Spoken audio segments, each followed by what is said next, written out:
नमस्कार, दैनिक shift time में आप सबका स्वागत है। मैं रश्मि शर्मा, कैमरामैन शिवम भगत के साथ। इस समय आप देख रहे हैं यहाँ पर स्कॉट्स यूनिवर्सिटी की तरफ से 7 कन्वोकेशन जो होने जा रही है 24 जून को, और जिसकी जो इनाग्रेशन है लेफ्टिनेंट गवर्नर जम्मू कश्मीर के मनोज सिन्हा जी करेंगे। और साथ ही साथ बताना चाहेंगे जो मुख्य अतिथि रहेंगे नरेंद्र सिंह तोमर, जो कृषि मंत्री वो रहेंगे।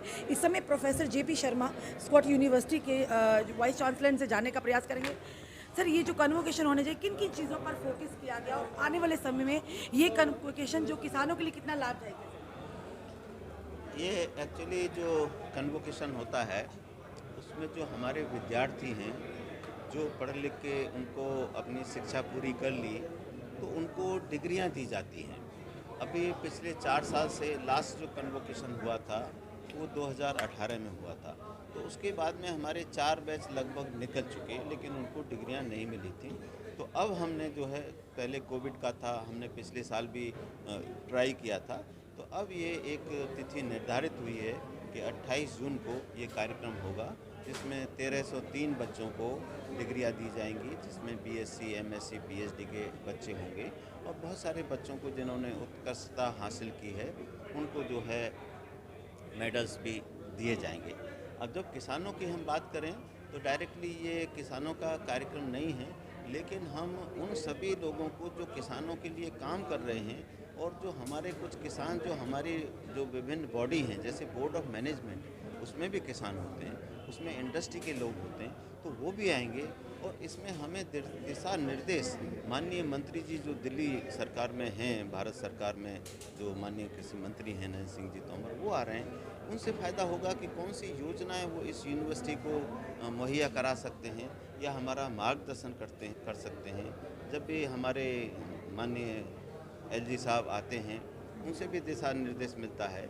और उनके माध्यम से ये पिछले 2 साल में जो यूनिवर्सिटी ने तरक्की की है, मुझे कभी नहीं लगता जो अभी हमने डिमांड रखी हो, वाजिब डिमांड, वो हमारी नहीं मानी गई हो। हमें 3 KB के अतिरिक्त उन्होंने दे दिए, 2 KB के हमारे खुलने की स्थिति में हैं, 3 फैकल्टी, जबकि 2 ही फैकल्टी थी, 3 फैकल्टी उन्होंने additional, faculty of agriculture engineering, faculty of dairy technology, faculty of horticulture and forestry, वो हमें मिली। 100 एकड़ ज़मीन हमें चक्रोई में बासमती राइस रिसर्च सेंटर के लिए उपलब्ध कराई गई, और बहुत सारी सुविधाएं, बहुत सारे नए कोर्सेज शुरू किए गए। अब हमारा जो आशय है, 2 इम्पोर्टेंट चीज़ें हैं कि आज का जो ज़माना है कृषि का, जोत तो बहुत कम है, बहुत यहाँ जोत जो है आकार जो है वो बहुत कम है, पानी की भी सुविधा बहुत कम है। तो अब हमें एक तो खेती में डाइवर्सिफिकेशन ऐसा करना पड़ेगा कि जो ट्रेडिशनल क्रॉप हैं उनको से हट के कौन सी ऐसी फसल ली जाए जिससे किसानों का लाभ जो है ज़्यादा बढ़े।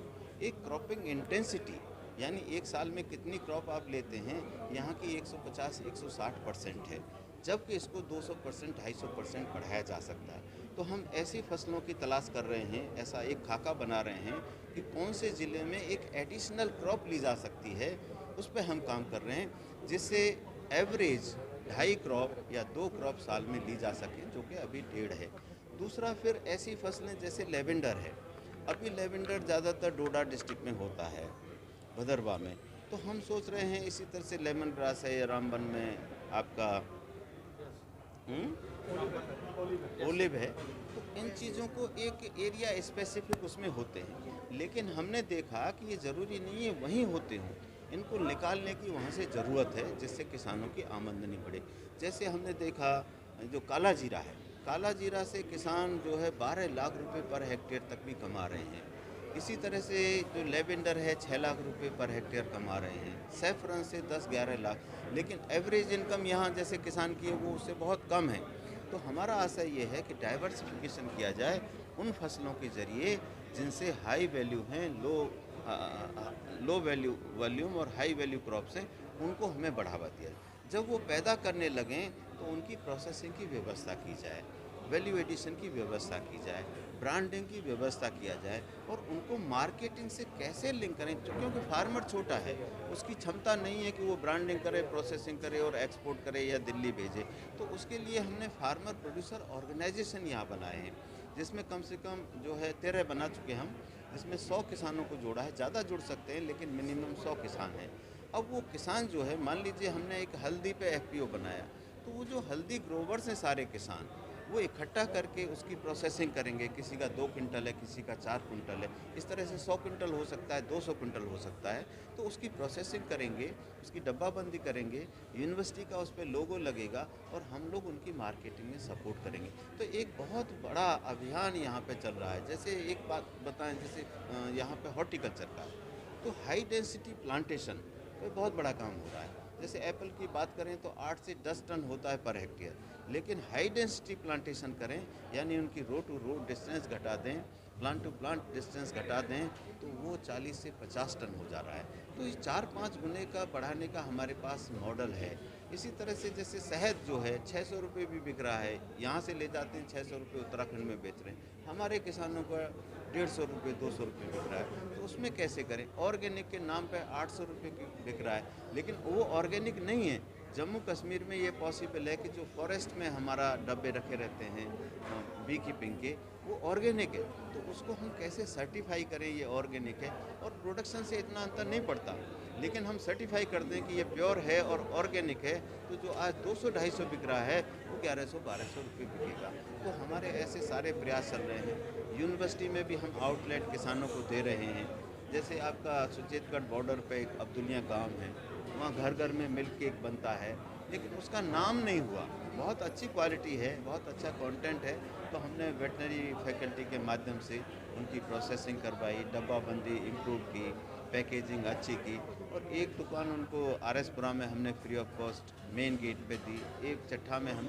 तो हमारे प्रयास ये हैं कि किसान सिर्फ उत्पादक न रहे, वो प्रोडक्शन से लेके मार्केटिंग और कंजम्पशन लेवल तक जाए, वैल्यू चेन उसकी बढ़े, तब उसको फ़ायदा होगा। हमने एक स्टडी की थी कि एज ए कंज्यूमर मैं 100 रुपये में कोई चीज़ खरीदता हूँ, बेसन खरीदता हूँ, जब आपका बिस्किट खरीदता हूँ या मिल्क का कोई, तो उसमें 100 रुपये में से जो प्रोड्यूसर है, जिसकी गाय है, भैंस है, जो उसको सिर्फ 23-24 रुपये मिलते हैं, और 70% जो है ले जाता है नॉन प्रोड्यूसर, जिसकी ज़मीन नहीं है, वो खेती भी नहीं करता। तो प्रयास ये हो रहे हैं कि फार्मर का शेयर कंज्यूमर रूपी में कैसे बढ़ाया जाए, और उसके लिए प्रोसेसिंग, वैल्यू एडिशन और फार्मर को डायरेक्ट लिंक करना, डायरेक्ट मार्केटिंग विद कंज्यूमर, ये इस तरह के प्रयास चल रहे हैं। पहले ये सोच नहीं थी, पहले उत्पादन की सोच थी। हम भी सोचते थे हमारा काम ये है कि किसान की उत्पादन कैसे बढ़े, अब उत्पादन नहीं, उसकी आमदनी कैसे बढ़े, इस पे जोर।